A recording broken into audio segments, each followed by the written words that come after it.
My name is Carter, and I used to work the overnight shift at a 24-hour convenience store just outside Tulsa, Oklahoma. It was one of those jobs you take when you need money fast and don't ask too many questions. The pay wasn't great, but it covered my rent, and most nights were quiet. Just me, the fluorescent lights, and the occasional trucker stopping for coffee and cigarettes. The store sat at the intersection of two rural highways, surrounded by empty fields and a few scattered farmhouses, whose lights you could barely see in the distance. During the day, it was busy enough with locals and travelers passing through, but after midnight, the place became a different world. Hours would pass without a single customer, and the silence would get so heavy you could almost feel it pressing against your eardrums. I'd been working there for about 3 months when things started getting strange. It began with small things I tried to rationalize. Items on shelves would be moved when I was certain I hadn't touched them. A bag of chips I'd straightened an hour earlier would be hanging crooked again. Candy bars rearranged in the wrong order. I figured maybe I was just tired, working too many nights in a row, my mind playing tricks. Then came the night I heard the knocking. It was around 2:45 a.m., and I was restocking cigarettes behind the counter when 3 loud bangs echoed from the back storage room. The sound was so sudden and forceful that I dropped the carton I was holding. My heart jumped into my throat as I stood there frozen, listening. The storage room was through a heavy metal door behind the register. We kept extra inventory back there, cleaning supplies, that sort of thing. The door was always locked from the inside, and the only other exit led to a narrow alley where we took out the trash. I checked that door at the start of my shift, like always. It was locked tight. I waited, holding my breath, but the knocking didn't come again. After a few minutes of silence, I convinced myself it was probably just something falling over, a stack of boxes shifting, or a broom handle that had been leaning against the wall, finally giving up. I unlocked the storage room door and flicked on the light. Everything looked normal. Boxes neatly stacked,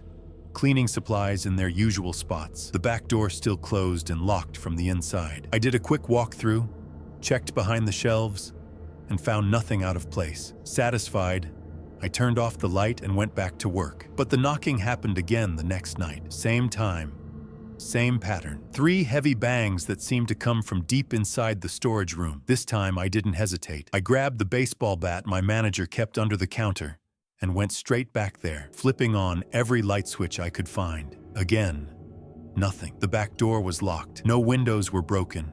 No signs of anyone having been inside. I stood there in that cold, fluorescent-lit room, gripping the bat so hard my knuckles turned white, and I realized something that made my skin crawl. The knocking wasn't coming from inside the storage room. It was coming from inside the walls. That's when I noticed something I'd somehow missed before. In the far corner of the storage room, partially hidden behind a tall metal shelf unit, there was a small wooden door built into the wall. It was old, painted the same industrial beige as everything else, and it had a simple latch lock on the outside. I'd worked there for months and never once noticed it. I approached slowly, the bat raised, my pulse hammering in my ears. The door was maybe 3 feet tall and 2 feet wide, the kind of access panel you'd use to reach plumbing or electrical work. I bent down and pressed my ear against it, listening. Nothing but silence. Then, just as I was about to stand back up, I heard breathing, slow, steady breathing coming from the other side. I stumbled backward,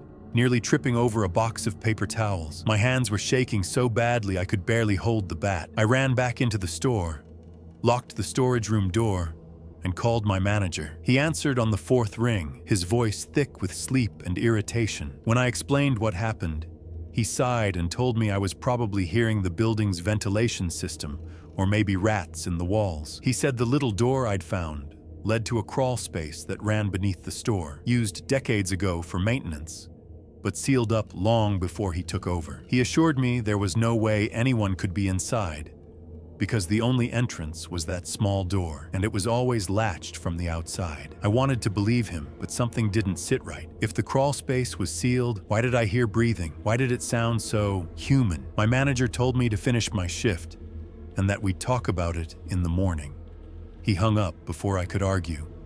I spent the rest of that night sitting behind the counter with the bat across my lap, jumping at every sound, watching that storage room door like it might burst open at any second. When my shift finally ended at 6 a.m. and daylight started creeping across the parking lot, I practically ran to my car. I didn't go back. I called the next evening and quit over voicemail, making up some excuse about a family emergency. My manager left me a message a few days later saying I'd abandoned my position and wouldn't be getting my last paycheck unless I came in to sign paperwork. I never went back for it. About a month later, I was scrolling through local news on my phone when I saw a headline that made my stomach drop. Police had discovered a man living in the crawl space beneath that convenience store. He'd been down there for at least 2 years, coming and going through a hidden exterior access point in the alley that no one knew existed. He'd been stealing food from the storage room at night, using the store's bathroom when it was empty,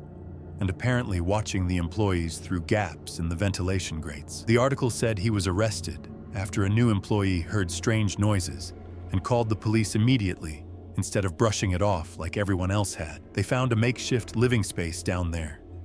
Blankets, food wrappers, and dozens of photographs. Photographs of employees taken through the grates. Photographs of me. I still think about those nights I worked alone, restocking shelves, counting register drawers, completely unaware that someone was underneath me the entire time, watching, waiting, breathing in the walls. And I think about that night I heard the knocking, how I was just on the other side of that small door, how easily he could have opened it from the inside if he'd wanted to. I never found out why he knocked. Maybe it was an accident. Maybe he wanted me to find him. I don't know which possibility scares me more. When I was 16, my best friend Angela invited me to spend a week at her family's lake house in northern Wisconsin. It was the summer before junior year, and we were both excited to get away from the city for a while. Her parents were driving up first to open the place and stock the fridge, and Angela and I were supposed to follow a few days later with her older brother Marcus, who had just gotten his driver's license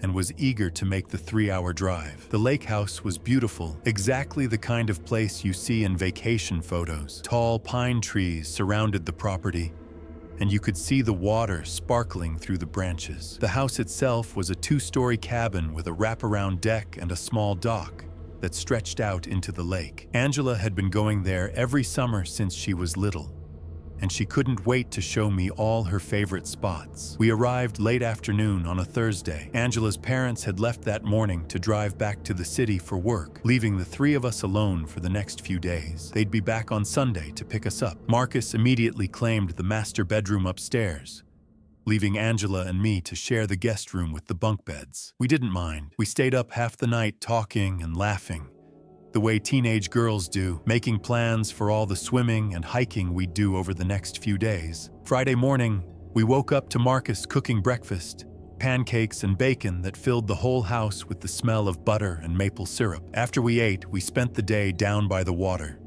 The lake was perfect, cool and clear, and we swam until our fingers wrinkled. Marcus mostly stayed on the dock reading a book, occasionally looking up to make sure we hadn't drowned. That night, as the sun started setting, Angela suggested we take the canoe out to the small island in the middle of the lake. It was only about a 10-minute paddle, and there was a cool rock formation there she wanted to show me. Marcus said he'd stay behind and start a fire in the pit outside, so we'd have something warm to come back to. The paddle out was peaceful. The water was calm and the sky was turning shades of orange and pink. When we reached the island, we pulled the canoe onto the shore and walked up to the rocks Angela had mentioned. She was right. They were impressive, tall and jagged, arranged in a way that created a sort of natural cave. We were taking photos and exploring when Angela suddenly grabbed my arm. "Did you hear that?"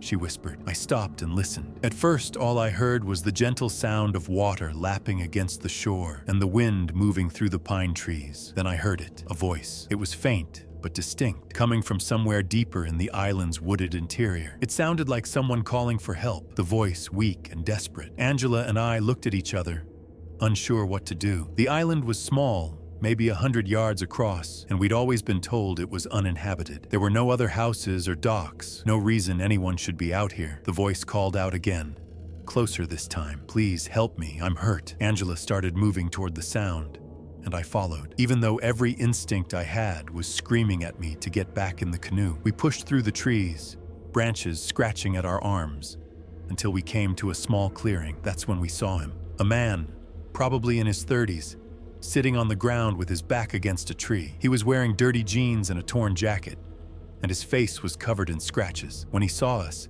he raised one hand weakly. "Thank God," he said, his voice raspy. "I've been stuck out here for hours. My boat capsized and I swam here, but I think I hurt my leg." Angela immediately moved forward to help, but something stopped me. The man's clothes, while dirty, didn't look wet, and his hair was completely dry. If he'd really been in the water, he should have been soaking wet, shivering in the cool evening air. Instead, he looked prepared, like he'd been waiting. I grabbed Angela's wrist before she could get any closer. "We need to go," I said, pulling her back. She looked at me confused, but I kept pulling, walking backward toward the canoe, my eyes never leaving the man. His expression changed instantly. The weak, desperate look vanished, replaced by something cold and calculating. He stood up, moving easily, no sign of the injured leg he'd mentioned. We started running. I could hear him crashing through the trees behind us, not bothering to hide anymore. We reached the canoe and shoved it into the water, jumping in and paddling as hard as we could. I looked back once and saw him standing on the shore, watching us, not even trying to follow. He just stood there, hands in his pockets, that cold expression still on his face. When we got back to the lake house, we were both shaking so badly we could barely climb out of the canoe. Marcus came running down from the deck asking what happened, and we told him everything. He immediately called the police. They arrived about 30 minutes later with a boat and searchlights. They searched the island for over an hour, but found no trace of anyone.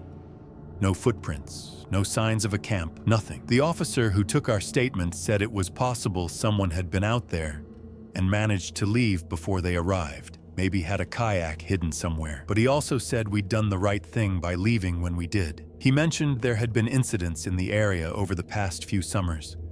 Women reporting encounters with a man who pretended to be injured or lost, luring them to secluded areas. Nothing had been proven, no arrests made, but the pattern was there. We left the lake house the next morning, didn't even wait for Angela's parents to come get us. Marcus drove us home, and none of us spoke much during the drive. Angela's family sold the lake house the following year. They said it was because they didn't use it enough anymore, but I knew the real reason. None of us wanted to go back. I think about that night sometimes, about how close we came to walking right up to that man, how differently things could have ended if I hadn't noticed his dry clothes. And I think about him standing on that shore, watching us paddle away, wondering how many times he'd used that same trick before, and if anyone else had been smart enough to run. Before we get into the next story, if you come for the first time, please make sure to subscribe to our channel and press the bell icon for upcoming scary stories. We need your support. Please share these stories with your friends and family. Thanks. I used to work as a dog walker in Seattle,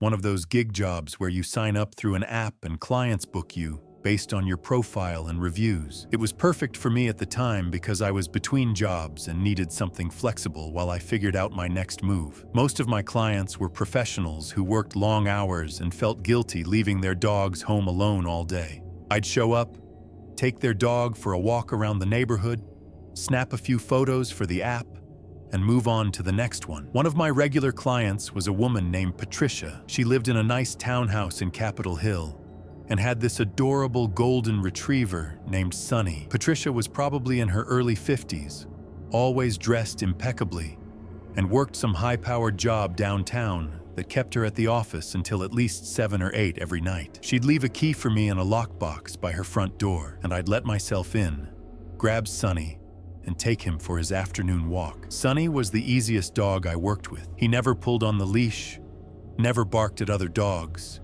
and seemed genuinely happy just to be outside. After our walks, I'd bring him back inside, make sure his water bowl was full, and lock up behind me. The whole routine took about 45 minutes, and Patricia always left a generous tip in the app. Things started feeling off around the 3rd week of walking Sunny. I began noticing small changes inside Patricia's house.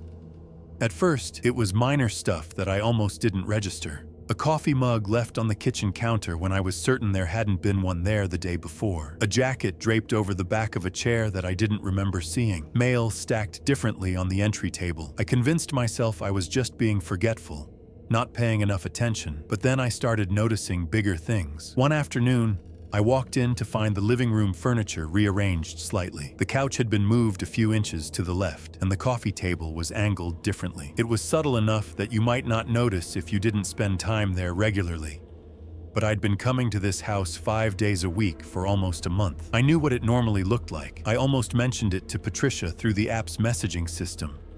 But I didn't want to seem crazy or accusatory. Maybe she'd had friends over the night before and they'd moved things around. Maybe she was redecorating and I was overthinking it. So I said nothing and continued with my routine. Then came the day I found the photograph. I was in Patricia's kitchen filling Sunny's water bowl when I noticed a framed picture on the counter that definitely hadn't been there before. It showed Patricia at what looked like a company event, standing next to a man with his arm around her shoulders. They were both smiling, and she was wearing the same pearl necklace she wore in the profile picture on the dog walking app. What made my skin crawl wasn't the photo itself, but where it had been placed. It was positioned perfectly so that anyone walking in the front door would see it immediately, almost like it was meant to send a message. Look, this is her life. This is who she knows. And I was certain, absolutely certain, that it hadn't been there during my walk the day before. That evening, I sent Patricia a message through the app, asking if she'd been home during the day,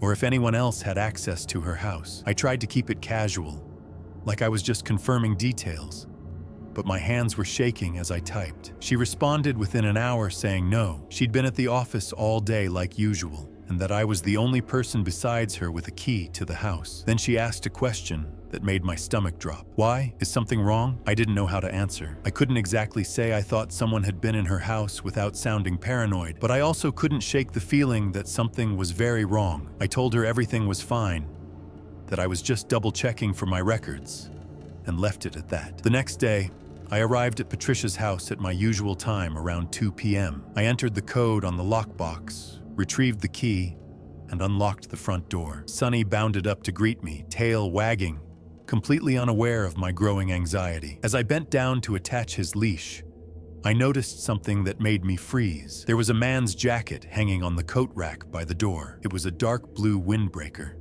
the kind with lots of pockets, and it was dripping wet like it had just been worn in the rain. But it wasn't raining outside. It hadn't rained in Seattle for 3 days. My heart started pounding as I stood there staring at the jacket. I pulled out my phone, opened the app, and looked at Patricia's profile again. In her information, she'd listed herself as single, no spouse or partner, living alone with Sunny. I scrolled through our entire message history, looking for any mention of someone else staying at the house. Nothing. I should have left right then, should have walked straight back out that door and called Patricia, maybe even called the police. But instead, I did something incredibly stupid. I decided to look around. I started with the living room, moving quietly even though Sunny's tags were jingling as he followed me. Everything looked normal, neat, and organized, the way Patricia always kept it. The kitchen was the same, spotless counters, dishes put away. Then I noticed the basement door was slightly ajar. Patricia had mentioned once that her basement was just storage and she never went down there. I walked over and pulled the door open wider. A set of wooden stairs descended into darkness. There was a light switch at the top, and I flipped it, illuminating the space below. From where I stood, I could see boxes stacked along the walls and an old couch pushed into one corner. Nothing unusual. I was about to close the door when I saw it. A sleeping bag laid out on the concrete floor, unzipped and clearly being used. Next to it was a camping lantern, a pile of clothes, and several empty food containers. Someone had been living in Patricia's basement. I backed away from the door so fast I nearly tripped over Sunny. I pulled out my phone and called Patricia directly, not caring anymore about going through the app. She answered on the second ring. "Someone's been staying in your house," I said, my voice shaking. "In your basement. There's a sleeping bag and food down there. You need to call the police right now." There was a long pause. Then Patricia said something that confused me. "I know. That's my brother David. He's been going through a rough time and I told him he could stay for a while until he gets back on his feet." I felt a wave of relief, followed immediately by embarrassment. I'd completely overreacted. I started to apologize, but Patricia cut me off. "But he's supposed to be at work right now," she said, her voice suddenly tense. "His shift doesn't end until 6. Why is his stuff still there?" We were both quiet for a moment, the weight of that question hanging between us. Then I heard it, a door closing somewhere upstairs, footsteps moving slowly across the floor directly above the kitchen. Patricia's townhouse was a single-story layout. There was no upstairs. I hung up the phone and ran. I didn't bother locking the door behind me, didn't even look back. I just got out of that house as fast as I could, with Sonny still on his leash running beside me. I made it to my car, threw Sonny in the back seat, and drove 3 blocks before pulling over to call 911. The police met me at a gas station and took my statement. Then they went to Patricia's house with her brother David, who she'd managed to reach at his actual job site across town. What they found made every local news channel that night. A man had been living in the crawl space between Patricia's ceiling and her roof, accessing it through a vent in her bedroom closet. He'd been there for at least 2 weeks, maybe longer, coming down when she was at work or asleep. The sleeping bag in the basement was his, but it was just a decoy. His real setup was in the attic space, complete with food, water, phone chargers, and a collection of Patricia's personal items he'd been stealing. Photos, jewelry, clothing. They arrested him outside the house when he tried to leave through the same vent. Turns out he was someone Patricia had gone on 2 dates with 6 months earlier, someone she'd met through an app and then stopped seeing because something about him made her uncomfortable. He'd been obsessed with her ever since, watching her social media, learning her routine. The dog walking app I used was connected to my social media profile, and he'd figured out from my posts what days and times I'd be at Patricia's house. He'd been timing his movements around my schedule and hers. I quit dog walking after that. Patricia moved out of the townhouse within a month and got a new phone number. I still have nightmares sometimes about those footsteps upstairs, about what might have happened if I'd decided to investigate instead of run, about all those days I'd walked through that house completely unaware that someone was directly above me, watching through cracks in the ceiling, waiting. The trial happened 8 months later, and the evidence was overwhelming. He pleaded guilty to multiple charges: stalking, burglary, criminal trespass. He's in prison now, at least for the next several years. But the thing that still haunts me is what the prosecutor said during sentencing about all those changes I'd noticed in the house. The moved furniture, the coffee mug, the photograph. That wasn't Patricia's brother making himself comfortable. That was him. He'd been moving things deliberately, rearranging Patricia's life little by little, sending messages that only she would understand, reminding her that her space wasn't really hers anymore, that he could touch anything he wanted, that he was always there even when she couldn't see him. I don't walk dogs anymore. I don't even like going into other people's homes. And every time I notice something out of place in my own apartment, something moved or positioned differently than I remember, my heart races, and I find myself checking closets, checking ceilings, checking all the spaces where someone could hide and watch and wait. When I was 22, I moved to Portland, Oregon for a job opportunity at a tech startup. It was my first time living completely on my own, and I was excited but nervous. I found an apartment in an older building in the Hawthorne district, a studio on the 3rd floor with hardwood floors and big windows that let in lots of natural light. The building had maybe 20 units total, most of them occupied by young professionals like me, or students from the nearby college. My next-door neighbor was an older man named Donald. He lived in the unit directly across the hall from mine, and we'd pass each other occasionally in the corridor or the building's small lobby. He was probably in his late 60s, always dressed in wrinkled button-down shirts and pleated pants that looked like they were from a different decade. He had thin gray hair combed over a balding spot and thick glasses that magnified his eyes in an unsettling way. Donald was friendly, maybe too friendly. Anytime we crossed paths, he'd start these long conversations that were hard to extract myself from. He'd ask about my job, where I was from, if I had family in the area. At first, I chalked it up to him being lonely, maybe retired with too much time on his hands. I'd answer his questions politely and then excuse myself, saying I had work to do or errands to run. After I'd been living there about a month, Donald started showing up at my door. The first time, he knocked one evening around 8 p.m. asking if I had any sugar he could borrow for his coffee. I gave him a cup from my pantry, and he stood in my doorway for 15 minutes, telling me about his daughter who lived in California and never visited. I finally had to lie and say I had a conference call for work just to get him to leave. The sugar incident became a pattern. Every few days, Donald would knock asking to borrow something: salt, milk, an egg, bread. Each time he'd linger in my doorway, talking about his life, his health problems, his complaints about the building management. I started feeling obligated to listen, guilty about cutting him off even though his visits were eating up my evenings. Then he started leaving things at my door. I'd come home from work to find a plate of cookies with a note, or a potted plant, or once, a framed picture of a lighthouse with a card that said, "Thought you might like this for your apartment." The gifts felt excessive, inappropriate, but I didn't know how to address it without seeming rude or ungrateful. One night around 11 p.m., I was in my apartment watching TV when I heard a sound at my door. It was soft, subtle, like someone brushing against the wood. I muted the television and listened. The sound came again, a light scratching, then silence. I crept over to the door and looked through the peephole. Donald was standing in the hallway directly in front of my door, his face just inches from the peephole, staring straight ahead. He wasn't moving, wasn't knocking, just standing there completely still. I held my breath, watching him, my heart pounding. After what felt like several minutes but was probably only 30 seconds, he slowly turned and walked back across the hall to his own apartment. I didn't sleep well that night. I kept hearing sounds in the hallway, footsteps, doors opening and closing. In the morning, I convinced myself I'd overreacted. Maybe he'd been about to knock and then changed his mind. Maybe he'd been sleepwalking. I didn't want to assume the worst, but things escalated from there. I started noticing Donald's patterns.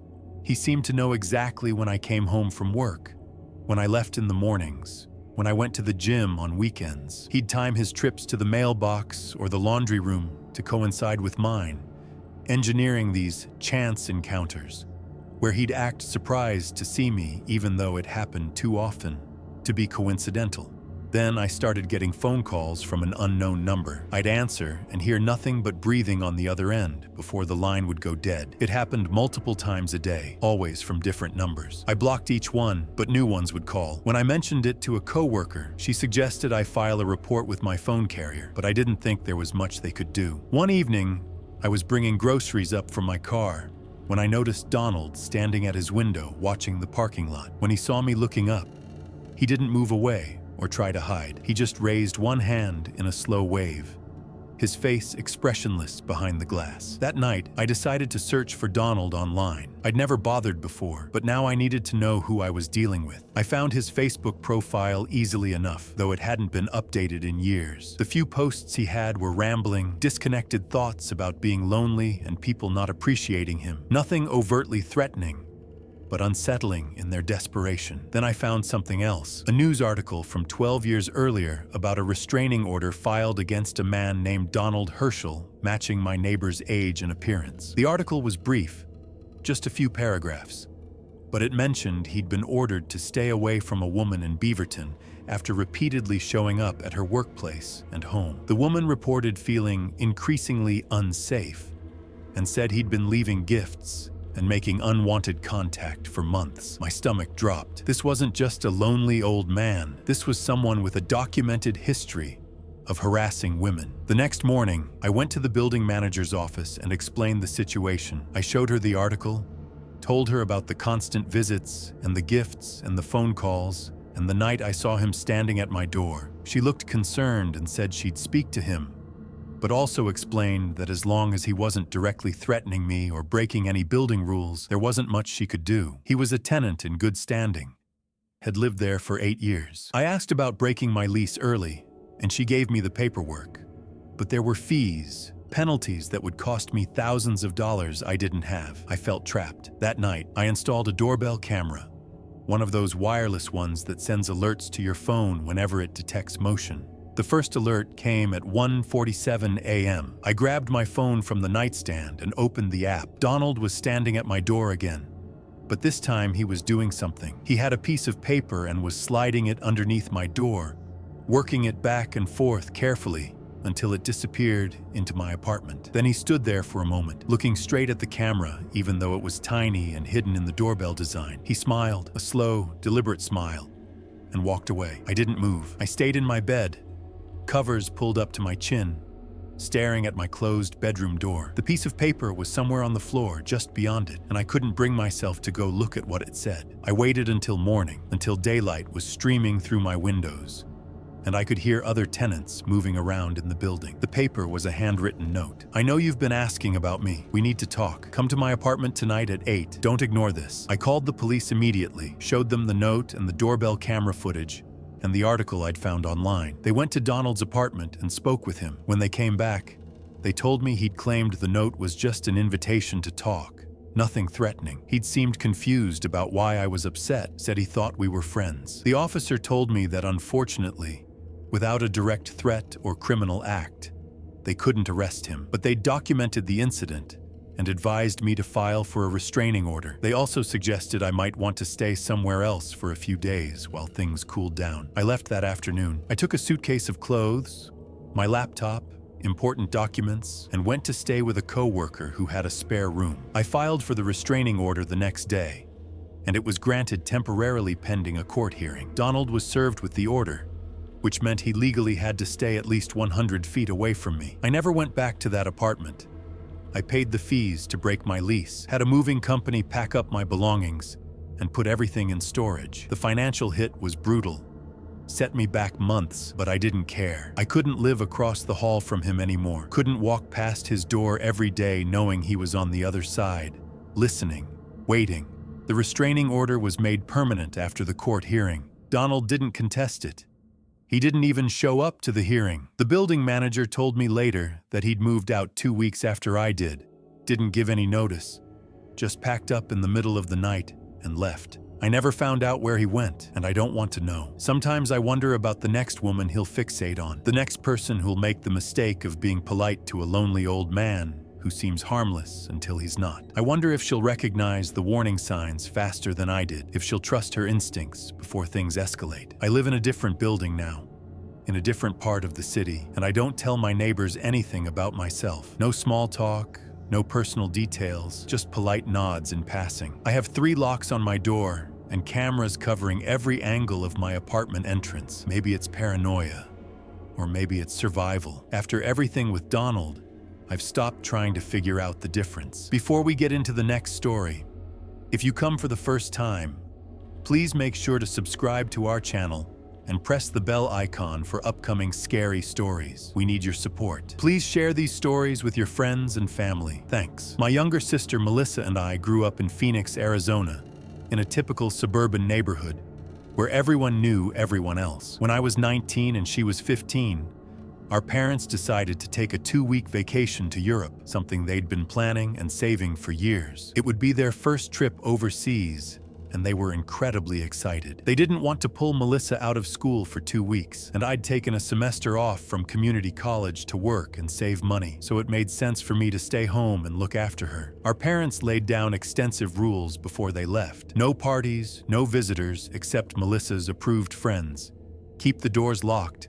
Call them immediately if anything went wrong. I promised to be responsible, and I meant it. The first few days went smoothly. I'd drive Melissa to school in the morning, work my shift at the restaurant where I waited tables, then come home to make dinner. We'd watch TV together, do homework, normal sibling stuff. On the 4th night, a Wednesday, Melissa asked if her friend Courtney could sleep over. I said yes, figuring it would be good for her to have company. Courtney arrived around 7 p.m. with her backpack and sleeping bag. She was a girl Melissa had known since elementary school, quiet and polite, always got good grades. I ordered pizza for the 3 of us, and then gave them space, retreating to my room upstairs while they set up in Melissa's room on the 1st floor, giggling and watching movies on her laptop. Around 11 p.m., I went downstairs to make sure they were winding down for bed. Melissa's door was closed, and I could hear them talking, so I knocked and reminded them to keep it down and get some sleep soon.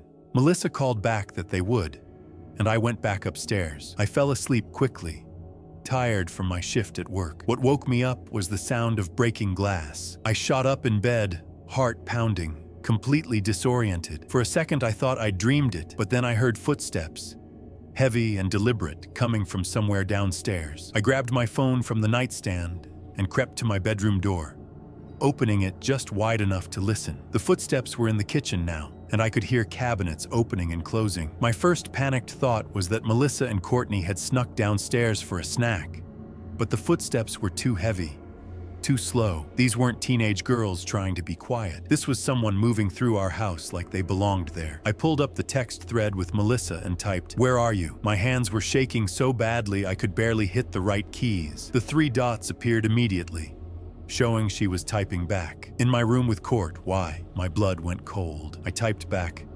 "Someone's in the house. Lock your door. Don't come out. I'm calling 911. The footsteps had moved from the kitchen to the living room now. I could track their progress by the sound of floorboards creaking. Whoever was down there wasn't trying to be quiet anymore, wasn't trying to hide. They were searching for something. Opening closets, moving furniture. I dialed 911, whispering to the dispatcher that there was an intruder in my house, that my sister and her friend were downstairs, and I was upstairs. She told me to stay where I was, that police were on the way, to keep the line open. I could hear her typing, could hear radio chatter in the background as she dispatched units to our address. The footsteps started up the stairs. Each creak of the wood sent a fresh spike of terror through me. I looked around my room for something, anything I could use as a weapon. I grabbed a heavy textbook from my desk and backed into the corner farthest from the door. Phone pressed to my ear, the dispatcher's voice a steady stream of reassurance that help was coming. "Just stay calm, stay quiet." The footsteps reached the top of the stairs and stopped. I held my breath, every muscle in my body tensed. Then they started moving again, heading down the hall toward my room. My door was closed but not locked. I watched the handle, waiting for it to turn. It didn't. The footsteps passed my door and continued to the end of the hall, to my parents' bedroom. I heard that door open, heard more movement inside, drawers being pulled out, things being moved around. The intruder was looking for valuables, probably jewelry or cash. The dispatcher was asking me questions, keeping me focused. Could I describe what I was hearing? Did I see anyone? How many people did I think were in the house? I answered in whispers, barely audible even to myself, terrified that speaking any louder would give away my position. Then I heard something that made my stomach drop. Another voice, a second person, this one downstairs, calling up to the first. "Anything up there?" The voice was male, rough, casual, like they were shopping at a store instead of robbing a house. There were 2 of them. The person in my parents' room answered back, "Not much. Check the bedrooms down there." Melissa, Courtney. They were in a bedroom downstairs. I told the dispatcher and her voice became more urgent. She said police were 2 minutes away. Hang on. Stay on the line. But 2 minutes felt like an eternity. I couldn't just hide in my room knowing my sister was down there with these men. I made a decision that was probably stupid, but felt necessary. I opened my bedroom window as quietly as I could, old wood scraping against old wood, and looked down. We had a covered porch over the front entrance, and its roof extended just below my window. If I could climb out and down, I could maybe get to Melissa's window and get them out of the house. I told the dispatcher what I was doing.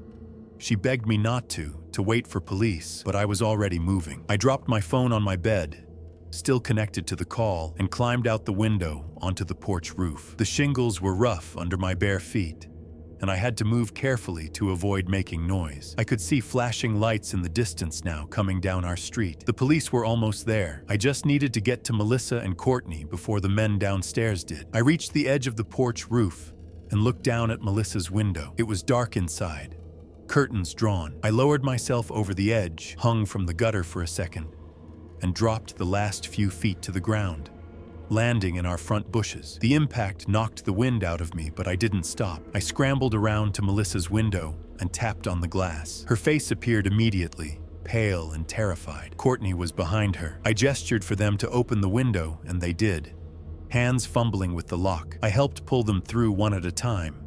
Courtney first, then Melissa. We ran across the front lawn just as 3 police cars screamed to a stop in front of our house, lights blazing, officers jumping out with weapons drawn. The rest of that night was a blur. Police stormed the house and found both intruders still inside. One in my parents' room, one in the kitchen. They arrested them without incident. It turned out they were part of a crew that had been targeting houses in our neighborhood for weeks, watching for families to leave on vacation, breaking in when they thought homes would be empty. They'd seen our parents loading suitcases into a taxi and assumed the house would be unoccupied. The broken glass, I'd heard, was them smashing the small window in our back door to reach through and unlock the deadbolt. They'd been in our house for maybe 10 minutes before I woke up, and in that time, They'd already filled a bag with electronics, my dad's watch collection, and my mom's jewelry box from their bedroom. We had to call our parents in Paris and tell them what happened. My mom was hysterical, wanted to fly home immediately, but we convinced her we were okay and that the police had caught the men. The house was intact except for the broken window, which our neighbor helped me board up temporarily. Melissa and Courtney and I stayed at that neighbor's house for the rest of the night. None of us could face going back inside, sleeping in rooms these men had walked through, touched. When my parents finally came home 3 days later, cutting their trip short despite our protests, the first thing they did was install a full security system. Cameras, motion sensors, the works. I still blame myself sometimes for what almost happened. If I'd woken up even a few minutes later, if the men had found Melissa's room first, if the police had been delayed by even a few more minutes, the possibilities haunt me. We were lucky, so incredibly lucky. But that luck came with a cost. I don't sleep well anymore. Every sound in the night wakes me, sets my heart racing. I triple-check locks, keep a charged phone next to my bed, and I've taken self-defense classes. Melissa doesn't talk about that night much, but I know it affected her too. She keeps her bedroom door locked even during the day, gets anxious when she's home alone. Courtney's parents didn't let her sleep over at anyone's house for a year after it happened. The men were convicted and sentenced to several years in prison for burglary, attempted burglary of other homes, and half a dozen other charges that came up during the investigation. When the sentencing came down, the prosecutor told us we were the 8th house they'd targeted. The previous 7 had all been empty. We were the first ones who'd been home. I think about that sometimes. How we were supposed to be safe, how taking care of my sister was supposed to be easy, how all my parents' careful planning and rules couldn't protect us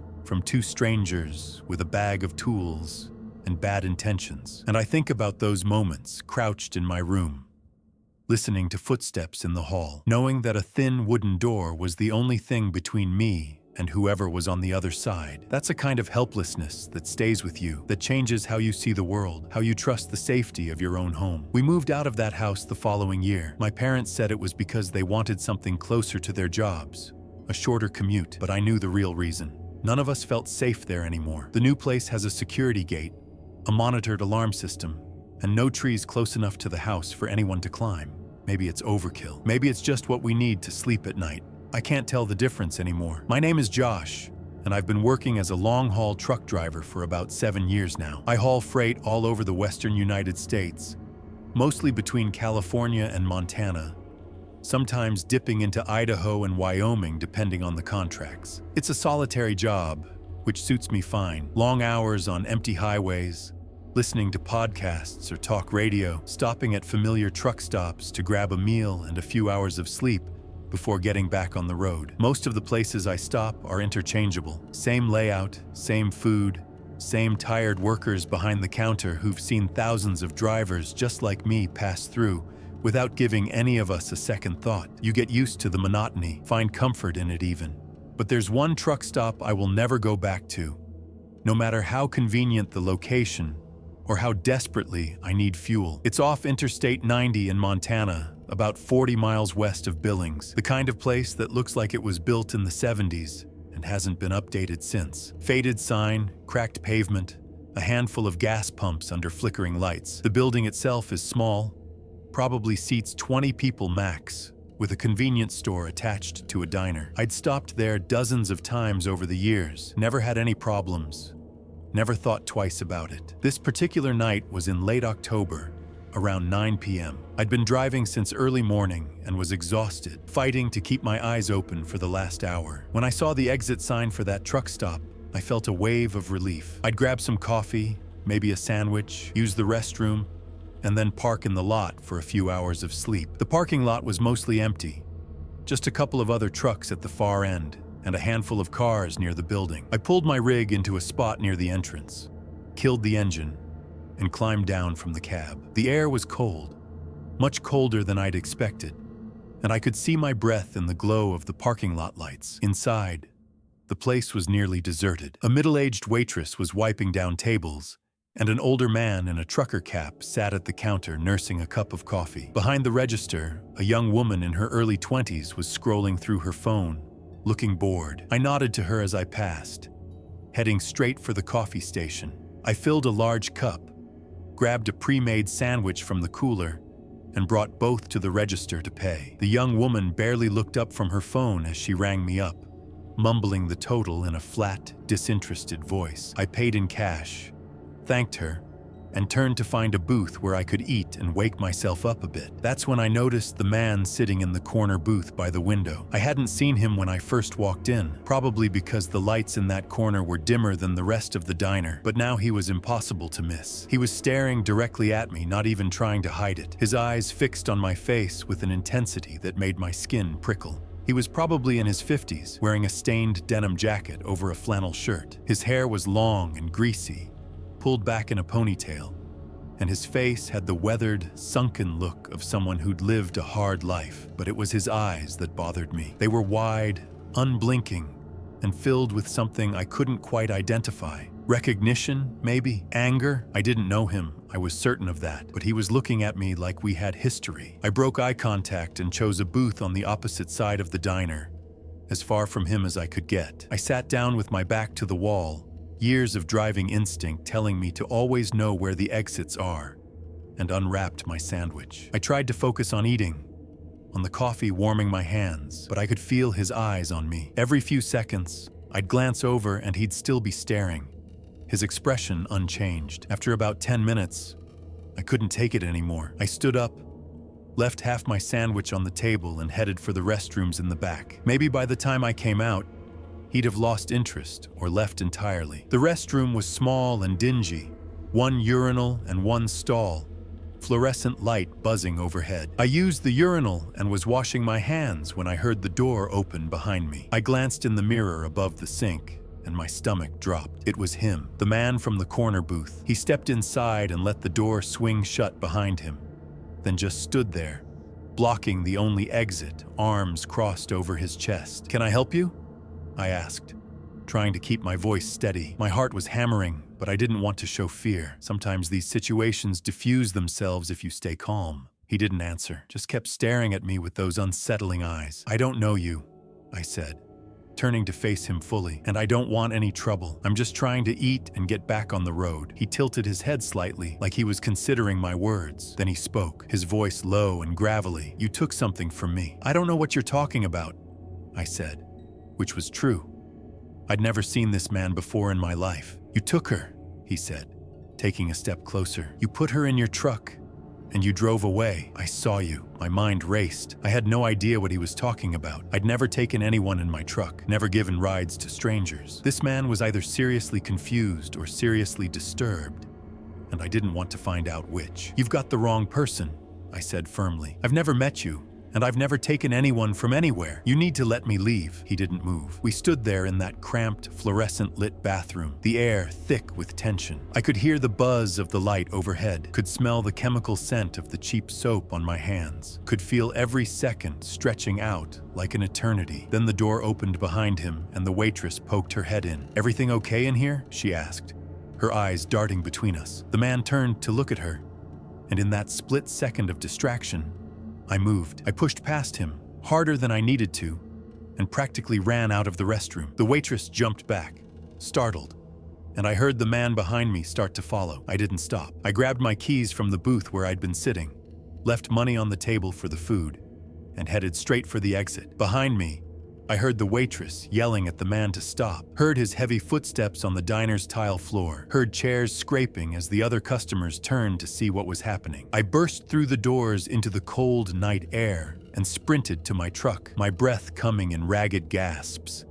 I fumbled with the keys, my hands shaking, and finally got the door open. I climbed up into the cab and locked the doors behind me, my heart pounding so hard I could hear it in my ears. Through the windshield, I saw the man emerge from the diner, looking around the parking lot. When he spotted my truck, he started walking toward it, his pace deliberate, unhurried. I started the engine, shifted into gear, and pulled out of the parking spot, tires squealing on the pavement. As I drove away, I looked in my side mirror and saw him standing in the middle of the parking lot, watching me go, his arms hanging at his sides, his face expressionless in the glow of the lights. I drove for another 2 hours before I felt safe enough to stop again, this time at a well-lit rest area with security cameras and several other trucks already parked. I didn't sleep much that night. Every time I closed my eyes, I saw that man's face, heard his voice saying, "You took her." I reported the incident to the police the next morning,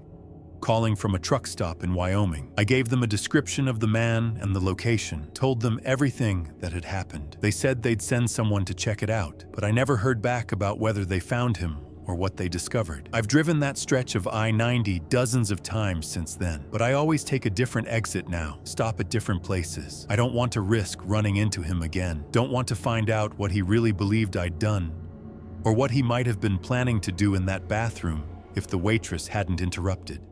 Sometimes I wonder if he mistook me for someone else, if there really was a truck driver who'd wronged him somehow, and he'd confused me with that person. Or maybe he was mentally ill, creating elaborate scenarios in his mind that had no basis in reality. I don't know, and I don't want to know. What I do know is that there are a lot of lonely, empty stretches of highway out here, a lot of places where no one would see or hear anything if something went wrong.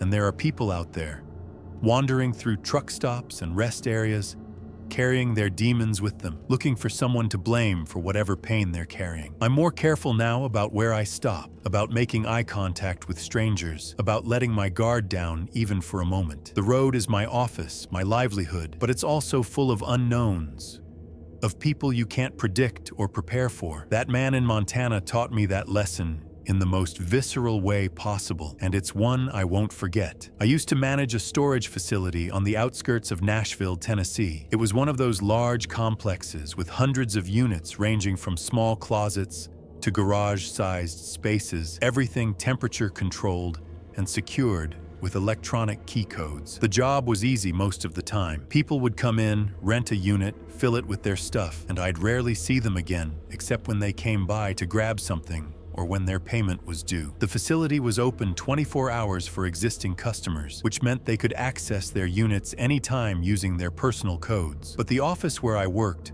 was only open from 8 a.m. to 6 p.m. on weekdays, 9 a.m. to 5 p.m. on weekends. After hours, the place was mostly empty, except for the occasional customer coming and going, their headlights sweeping across the parking lot as they drove in and out. About a year into the job, I started noticing something odd about Unit 237.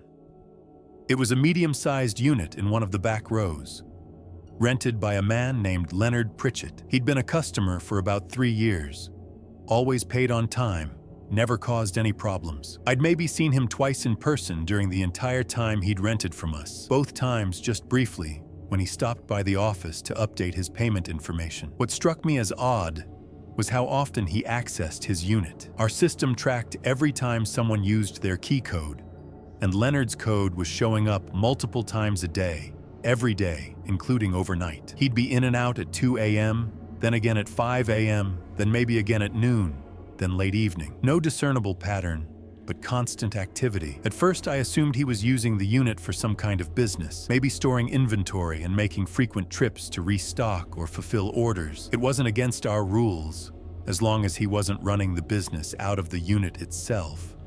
No customers coming and going, no signs or operations conducted on site. I made a note to check in with him next time I saw him, just to make sure everything was on the up and up. But I never saw him, despite all the activity on his account, despite driving through the facility multiple times a week doing property checks. I never once spotted him or his vehicle. I didn't even know what kind of car he drove because the registration information we had on file was from when he first rented, and people didn't always update those details. Then came the complaints. 3 different customers, all with units in the same row as 237, mentioned to me over the course of a few weeks that they'd heard strange noises coming from that area. One woman said she heard what sounded like someone crying. A man reported hearing thuds, like furniture being moved around violently. Another customer said they'd smelled something foul near that row, like rotting meat or garbage that needed to be taken out. I checked our records. Leonard's unit wasn't temperature controlled, just a standard storage space with a roll-up door and concrete floor. Nothing fancy. People kept all sorts of things in units like that, sometimes food items they shouldn't, which could explain the smell, and sounds echo strangely in these facilities. Metal buildings with long corridors. Hard to pinpoint exactly where noise is coming from, but the combination of the constant access, the complaints, and the fact that I'd never actually seen Leonard, despite his frequent visits, started bothering me. I decided to do a welfare check, something we're allowed to do if we suspect a unit is being used inappropriately or poses a health or safety risk. I pulled up Leonard's contact information and called the phone number on file. It rang 3 times and went to voicemail. A generic automated message with no personal greeting. I left a message saying I needed to speak with him about his unit and asked him to call back. He never did. 2 days later, I tried again. Same result. No answer, no callback. I sent an email to the address on file. It bounced back as undeliverable. That's when I made the decision to visit Unit 237 in person. I grabbed the master key card that overrides all customer codes and headed out to the back row. It was late afternoon, golden sunlight slanting through the gaps between buildings. Everything quiet except for the hum of traffic from the nearby highway. Unit 237 was about halfway down the row, its metal door pulled down and locked like all the others around it. Nothing looked unusual from the outside. No damage, no signs of forced entry, no foul smell that I could detect. I stood there for a moment, key card in hand, suddenly hesitant. We were technically allowed to enter units under certain circumstances, but it still felt like an invasion of privacy. I overrode the lock and pulled up the door. It rolled up with the usual metallic screech, revealing the dark interior. I pulled out my phone and turned on the flashlight, shining it inside. The unit was packed, floor to ceiling, wall to wall, completely filled with plastic storage bins, all of them the same size and color, stacked in neat rows. There had to be hundreds of them, maybe more, and they were labeled, each one with a piece of white tape and black marker, numbered sequentially. Bin 1, Bin 2, Bin 3, going all the way back into the darkness. I stepped inside, my footsteps echoing on the concrete, and approached the nearest bin, number 47. I hesitated, then lifted the lid. Inside were photographs, hundreds of them, maybe thousands, all printed on regular printer paper. I picked one up and my stomach twisted. It showed a woman, maybe in her 30s, walking down a sidewalk. She clearly had no idea she was being photographed, was looking straight ahead, carrying shopping bags. The photo had been taken from a distance, probably across the street or from a parked car. I picked up another, same woman, different location. Then another and another. All of her, dozens and dozens of photos documenting her movements, her routine, going to work, getting coffee, at the gym, at the grocery store. I put the lid back on bin 47 and moved to the next one. Bin 48. This one had photos of a different woman.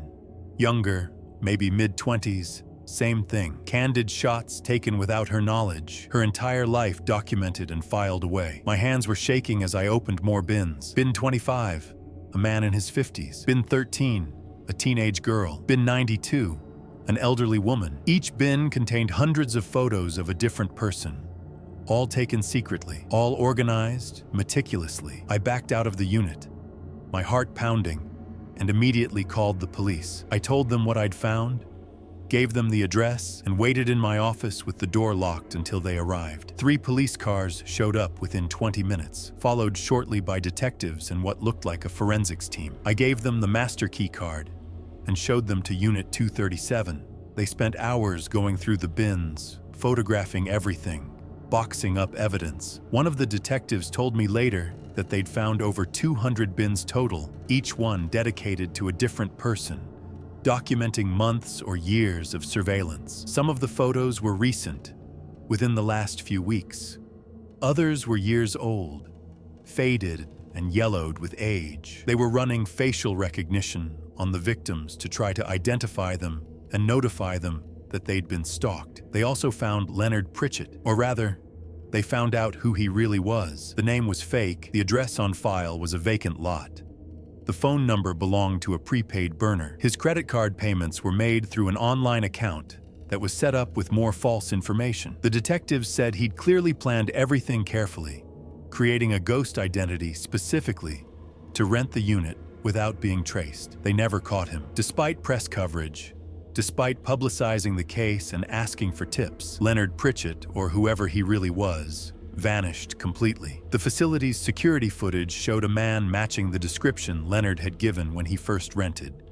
Average height, average build, dark hair, nothing distinctive. But the quality was poor, and he always wore a baseball cap pulled low, making identification nearly impossible. The most disturbing part was that his key code showed one final entry the night before I opened his unit. He'd been there around 3 a.m., presumably to remove something or add new photos. The police theorized that he somehow knew or suspected the jig was up, that he'd been spooked and decided to abandon the unit, leaving behind years of evidence because taking it with him was too risky. Many of the women and men in those photos were eventually identified and contacted. Most had no idea they'd been watched, had never noticed anyone following them, or felt unsafe. A few mentioned having strange feelings occasionally, like they were being watched, but had dismissed it as paranoia. The case made national news for a few weeks, one of those stories that taps into everyone's deepest fears about privacy and safety. Then it faded from the headlines, replaced by the next tragedy, the next mystery. But I think about it constantly. I still manage the same storage facility, though the owner installed additional security cameras and changed some policies after everything happened. Unit 237 was eventually re-rented, though I had to clean it thoroughly first, scrubbing away the dust and the stale air and the invisible residue of all those hours Leonard spent in there, organizing his collection, feeding his obsession. Sometimes at night, when I'm closing up the office and the facility is quiet, I'll drive past Unit 237 and remember what was behind that door. Remember all those faces staring up at me from those photos, unknowing victims of someone's twisted hobby. And I wonder where he is now, if he's started over somewhere else. If he has a new storage unit filled with new bins, new faces, new lives documented without consent or awareness. The police told me cases like this are more common than people realize, that stalkers and voyeurs often keep detailed records of their targets, that storage units and rented rooms and locked basements across the country probably hold similar collections that will never be discovered until it's too late, or until the person makes a mistake. I don't sleep as well as I used to. I notice things now that I never paid attention to before. Cars that seem to be in the same places too often. People who appear in the background of my life more than coincidence should allow. And I wonder, not constantly but occasionally, in those quiet moments when anxiety creeps in, if I'm in someone's bin, if somewhere in a storage unit or an attic or a locked filing cabinet, there's a collection of photos documenting my movements, my routine, my life, organized and labeled and waiting.